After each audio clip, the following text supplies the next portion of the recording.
Udara pagi masih dingin ketika Jaka terbangun. Kabut tipis menyelimuti perkampungan kecil di tepi Sungai Mahakam. Rumah panggungnya yang sederhana, terbuat dari kayu dan bambu, berderit pelan ditiup angin. Suara ayam berkokok memecah kesunyian pagi. Jaka menarik selimut usangnya, lalu bangkit. Hari ini, ia harus kembali bekerja di tambang emas, sebuah pekerjaan yang berat dan berbahaya. Namun satu-satunya sumber penghidupan bagi keluarganya. Istrinya, Siti, sudah bangun lebih dulu. Wajahnya yang pucat terlihat kelelahan. Mereka memiliki 2 orang anak kecil yang masih membutuhkan banyak perhatian. Jaka selalu merasa bersalah karena harus meninggalkan keluarganya setiap hari untuk bekerja di tambang yang jauh dan penuh resiko. Setelah sarapan sederhana, Jaka bergegas bersiap. Ia mengenakan pakaian kerja yang sudah lusuh, sepasang sepatu boot yang robek di beberapa bagian, dan topi tua untuk melindungi kepalanya dari terik matahari. Di pundaknya, ia memanggul cangkul dan peralatan tambang lainnya. Ia berjalan menuju dermaga kecil, tempat para penambang lainnya berkumpul untuk menyeberangi Sungai Mahakam menuju lokasi tambang. Sungai Mahakam yang membentang luas dan dalam adalah nadi kehidupan sekaligus sumber bahaya bagi penduduk desa. Airnya yang tenang menyimpan misteri dan keganasan. Banyak cerita tentang buaya besar yang menghuni sungai itu beredar dari kalangan penduduk setempat. Cerita-cerita itu selalu membuat Jaka merasa was-was setiap kali ia harus menyeberangi sungai. Di dermaga, Jaka bertemu dengan Budi dan Cipto, 2 orang temannya, sesama pekerja tambang. Mereka bertiga saling bertegur sapa, lalu menaiki perahu kecil yang terbuat dari kayu. Perahu itu tampak rapuh, tak mampu menahan beban berat dan arus sungai yang deras. Namun itulah satu-satunya alat transportasi mereka untuk mencapai lokasi tambang. Mereka memulai mendayung, mengarungi Sungai Mahakam yang tenang namun menyimpan bahaya. Bayangan buaya besar yang mengerikan terus menghantui pikiran Jaka. Ia berdoa dalam hati, memohon keselamatan selama perjalanan. Perjalanan menuju tambang masih panjang dan penuh tantangan. Jaka harus tetap kuat dan waspada. Nasibnya dan nasib keluarganya bergantung pada keberhasilannya bekerja di tambang tersebut. Setelah menyeberangi Sungai Mahakam, Jaka dan teman-temannya tiba di lokasi tambang. Pemandangan yang terbentang di depan mereka adalah hamparan tanah yang gersang, dikelilingi hutan lebat. Suara mesin berat dan teriakan para pekerja memenuhi udara, menciptakan suasana yang bising dan penuh aktivitas. Di tengah-tengahnya, tenda-tenda sederhana berdiri sebagai tempat istirahat para penambang. Jaka menghela napas, merasakan debu dan panas yang menyengat. Ia melihat sekeliling, menyaksikan para pekerja yang sibuk menggali tanah, memisahkan biji emas dari batuan. Beberapa di antara mereka tampak kelelahan. Wajah mereka kotor dan penuh debu. Namun semangat untuk mencari rezeki tetap menyala di mata mereka. Setiap hari, Jaka dan rekan-rekannya bekerja dari pagi hingga sore. Mereka menggali tanah dengan cangkul, mengangkut biji emas dari tempat pemisahan, dan berusaha keras untuk mendapatkan hasil yang memadai. Jaka tahu setiap butir emas yang mereka temukan adalah harapan untuk keluarganya. Ia bertekad untuk memberikan yang terbaik, meskipun resiko dan bahaya selalu mengintai. Di tengah kesibukan, Jaka sering berbincang dengan Budi dan Cipto. Mereka saling berbagi cerita, tawa, dan keluh kesah. Budi yang selalu optimis seringkali menghibur Jaka dengan leluconnya. "Jak, bayangkan kalau kita dapat emas banyak. Kita bisa buka usaha sendiri dan tinggal jauh dari sini," katanya sambil tertawa. Cipto yang lebih realistis menanggapi, "Kita harus bersyukur dengan apa yang kita dapatkan. Yang penting, kita bisa pulang dengan selamat." Namun, di balik tawa dan canda, Jaka merasa ketegangan. Ia mendengar cerita-cerita tentang pekerja yang hilang di tengah sungai, atau yang terluka akibat kecelakaan di tambang. Setiap kali ia melihat sungai, bayangan buaya besar itu selalu menghantuinya. Ia berusaha menepis rasa takut itu, tetapi semakin hari, ketakutan itu semakin menggerogoti pikirannya. Suatu sore, saat matahari mulai terbenam, Jaka dan teman-temannya beristirahat sejenak. Mereka duduk di bawah pohon besar, menikmati makanan sederhana yang mereka bawa. Jaka mengeluarkan nasi dan ikan goreng, sementara Budi membawa beberapa buah pisang. "Jak, kita harus merayakan jika kita dapat hasil yang lebih baik minggu ini," kata Budi sambil menggigit pisang. "Kita bisa pergi ke desa dan membeli sesuatu untuk keluarga." Jaka tersenyum, tetapi hatinya terasa berat. Ia tahu, meskipun mereka berharap untuk mendapatkan hasil yang baik, resiko selalu ada. "Semoga saja," jawabnya pelan, sambil menatap jauh ke arah sungai. Malam mulai menjelang, dan suara mesin di tambang mulai mereda.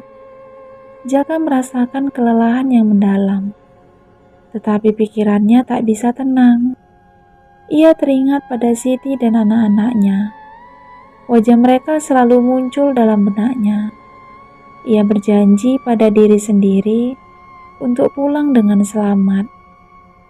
Kehidupan di tambang adalah perjuangan yang tak pernah berakhir. Jaka tahu setiap hari adalah tantangan, dan ia harus siap menghadapi segala kemungkinan. Namun, harapan untuk masa depan yang lebih baik selalu menyala di dalam hatinya, mendorongnya untuk terus berjuang, meskipun bahaya mengintai di setiap sudut. Minggu itu, Jaka dan teman-temannya berhasil mendapatkan hasil yang cukup baik dari tambang.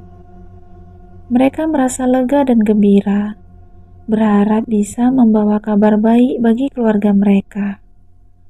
Namun kegembiraan itu sirna ketika mereka harus kembali menyeberangi Sungai Mahakam. Matahari telah terbenam, dan kegelapan mulai menyelimuti hutan di sekitar sungai. Angin berhembus sepoi-sepoi, membawa aroma tanah basah dan sedikit aroma amis yang membuat Jaka sedikit tidak nyaman. Mereka menaiki perahu kecil yang sama seperti biasa, mendayung dengan hati-hati. Namun, kali ini suasana terasa lebih mencekam. Kegelapan semakin pekat, dan suara-suara aneh dari hutan menambah rasa takut mereka. Jaka memperhatikan permukaan air dengan seksama. Matanya mencoba menembus kegelapan. Ia tak mampu menghilangkan bayangan buaya besar yang selalu menghantuinya. "Cepatlah, Jak," kata Budi, suaranya sedikit gemetar. "Aku takut." Jaka mengangguk, mempercepat gerakan dayungannya. Cipto juga tampak tegang, wajahnya pucat. Mereka bertiga mendayung dalam diam. Hanya suara dayung yang memecah kesunyian malam. Tiba-tiba, perahu mereka terguncang hebat. Air sungai bergolak, dan sebuah bayangan besar muncul dari kedalaman. "Buaya!" teriak Cipto, suaranya penuh kepanikan. Bayangan besar itu semakin dekat, dan Jaka menyadari bahwa itu adalah buaya raksasa yang selama ini menghantuinya. Matanya yang menyala merah menatap tajam ke arah mereka. Buaya itu membuka rahangnya yang besar dan mengerikan, siap menerkam.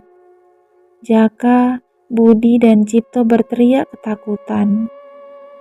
Mereka berusaha mendayung sekuat tenaga, mencoba menghindari dari serangan buaya tersebut. Namun perahu kecil mereka terlalu rapuh untuk melawan kekuatan buaya yang besar. Dengan satu sentakan, buaya itu menghantam perahu mereka, membuat perahu tersebut terbalik.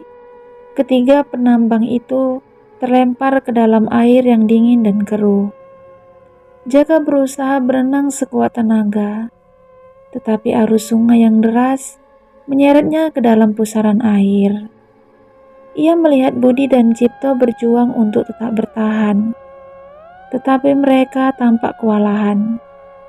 Jaka merasakan gigitan kuat di kakinya, dan ia tahu bahwa itu adalah gigitan buaya tersebut. Rasa sakit yang luar biasa menusuk tubuhnya. Ia menjerit sekuat tenaga, tetapi suaranya tenggelam oleh suara air yang deras. Jaka merasakan tubuhnya ditarik ke bawah, semakin dalam ke dalam sungai Mahakam. Kegelapan menyelimuti sekelilingnya, dan Jaka menyadari bahwa ia akan segera ditelan oleh keganasan sungai tersebut. Budi dan Cipto berjuang keras untuk tetap bertahan di permukaan air. Mereka terombang-ambing di arus yang deras. Tubuh mereka gemetar karena kedinginan dan ketakutan. Mereka melihat bayangan Jaka menghilang di kedalaman sungai, ditelan oleh buaya besar yang mengerikan. Rasa takut dan keputusasaan memenuhi hati mereka. "Jaka!" teriak Budi. Suaranya serak karena ketakutan. "Jaka!" Cipto hanya bisa menggelengkan kepala. Air mata mengalir di pipinya. Ia tahu Jaka tidak akan pernah kembali. Mereka berdua berusaha meraih potongan kayu yang hanyut terbawa arus. Semoga bisa membantu mereka mencapai tepian sungai. Setelah berjuang melawan arus selama beberapa waktu, mereka akhirnya berhasil mencapai tepi sungai. Mereka terduduk lemas, tubuh mereka gemetar hebat. Mereka berdua terdiam. Pikiran mereka dipenuhi oleh bayangan Jaka yang menghilang di kedalaman sungai. Mereka berdua berjalan dengan langkah gontai menuju desa. Hati mereka penuh duka. Mereka tahu mereka harus memberitakan kabar buruk ini kepada keluarga Jaka. Di desa, Siti tengah menunggu kedatangan suaminya dengan cemas. Ia sudah beberapa hari tidak melihat kabar dari Jaka. Hati ibu muda itu dipenuhi kekhawatiran. Ia berharap Jaka pulang dengan selamat, membawa kabar baik dan hasil tambang yang melimpah. Ketika Budi dan Cipto tiba di rumah Siti, wajah mereka pucat pasi. Siti langsung tahu bahwa ada sesuatu yang tidak beres. Ia langsung mendekati mereka, mata mengeluarkan air mata. "Jaka mana? Jaka?" tanya Siti. Suaranya bergetar. Budi dan Cipto saling berpandangan. Wajah mereka dipenuhi kesedihan. Budi menghela napas, lalu berkata dengan suara berat, "Siti, Jaka, dia..." Siti merasakan jantungnya berdebar kencang. Ia merasakan firasat buruk. "Dia bagaimana?" tanya Siti. Suaranya hampir tak terdengar. Budi dan Cipto saling berpandangan lagi. Lalu Cipto berkata dengan suara lirih, "Dia ditelan buaya di sungai." Siti terhuyung ke belakang. Tubuhnya lemas. Ia terduduk di lantai. Air mata mengalir deras di pipinya. Tangisnya menggema di seluruh desa, menceritakan duka yang menyelimuti keluarga Jaka. Berita kematian Jaka tersebar dengan cepat di seluruh desa.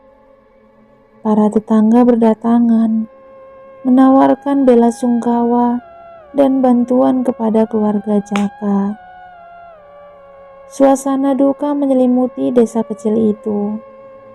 Jaka, pekerja tambang yang rajin dan pekerja keras, telah pergi untuk selamanya ditelan keganasan Sungai Mahakam. Kehilangan Jaka meninggalkan luka yang mendalam di hati keluarga kecilnya. Siti yang masih muda dan rapuh terpuruk dalam kesedihan. Ia teringat bagaimana Jaka selalu bekerja keras untuk menghidupi keluarganya. Bagaimana ia harus tersenyum dan berusaha menghibur anak-anak mereka. Kini, senyum itu telah sirna, diganti oleh kesunyian dan kesedihan yang mendalam. Anak-anak Jaka yang masih kecil tak sepenuhnya mengerti apa yang terjadi. Mereka hanya tahu bahwa ayah mereka tidak akan pernah pulang lagi. Mereka bertanya-tanya, kapan ayah akan pulang? Kapan ayah akan bermain dengan kami lagi? Siti tak mampu menjawab pertanyaan-pertanyaan itu. Ia hanya bisa memeluk erat anak-anaknya, mencoba menahan air mata yang tak henti mengalir. Para tetangga dan teman-teman Jaka berusaha menghibur Siti dan anak-anaknya. Mereka memberikan makanan, menyediakan tempat tinggal, dan membantu mereka dalam berbagai hal. Namun, tak ada yang bisa mengobati luka yang tergores di hati mereka. Siti teringat bagaimana Jaka selalu bercerita tentang keinginannya untuk membelikan anak-anak mereka mainan baru, mengajak mereka berlibur ke pantai, dan memberikan mereka kehidupan yang lebih baik. Kini mimpi itu sirna, terenggut oleh keganasan Sungai Mahakam. Setiap hari, Siti menatap foto Jaka yang tergantung di dinding. Ia membayangkan Jaka masih hidup, masih tersenyum, masih memeluknya erat. Namun kenyataan pahit terus menghantuinya. Jaka telah pergi, meninggalkan luka yang tak terobati di hati Siti dan anak-anaknya. Di malam hari, Siti sering terbangun dari tidurnya, dihantui oleh mimpi buruk. Ia melihat Jaka terombang-ambing di sungai, mencoba meraih bantuan, namun tak ada yang bisa menolongnya. Ia terbangun dengan keringat dingin. Hati dipenuhi rasa takut dan kesedihan. Kehilangan Jaka telah mengubah hidup Siti dan anak-anaknya. Mereka harus belajar untuk hidup tanpa Jaka, tanpa orang yang selalu menjadi tulang punggung keluarga. Mereka harus belajar untuk tegar, untuk menghadapi kenyataan pahit yang telah menimpa mereka. Siti duduk di tepi ranjang, menatap dua anaknya yang sedang tidur. Aisyah, putri kecilnya yang berusia 5 tahun, serta Rudi, putranya yang berusia 7 tahun, tampak tenang dalam tidur mereka. Namun di dalam hati Siti, rasa sakit dan kesedihan terus menggerogoti. Ia tahu ia tidak bisa terus-menerus terpuruk dalam duka. Anak-anaknya membutuhkan perhatian dan kasih sayangnya lebih dari sebelumnya. Dengan tekad yang bulat, Siti mulai merencanakan langkah-langkah untuk menghidupi keluarganya. Ia mulai menjual hasil kebun kecil yang dimiliki keluarganya, seperti sayuran dan buah-buahan. Setiap pagi, ia pergi ke pasar desa untuk menjual dagangannya. Meskipun hasilnya tidak seberapa, setidaknya ia bisa memberikan makanan yang layak untuk anak-anaknya. Siti juga mulai mencari pekerjaan sambilan di rumah tetangga. Ia menerima tawaran untuk membantu memasak, mencuci, atau merawat anak-anak tetangga. Penghasilan tambahan ini membantu memenuhi kebutuhan sehari-hari mereka. Meskipun lelah, Siti merasa bangga bisa berjuang demi anak-anaknya. Aisyah dan Rudi melihat semangat ibunya dan mulai membantu sebisa mungkin. Mereka belajar membantu Siti di kebun dan bahkan membantu menjual sayuran di pasar. Momen-momen kecil ini memberikan kebahagiaan tersendiri bagi Siti, meskipun bayangan-bayangan Jaka selalu menghantui mereka.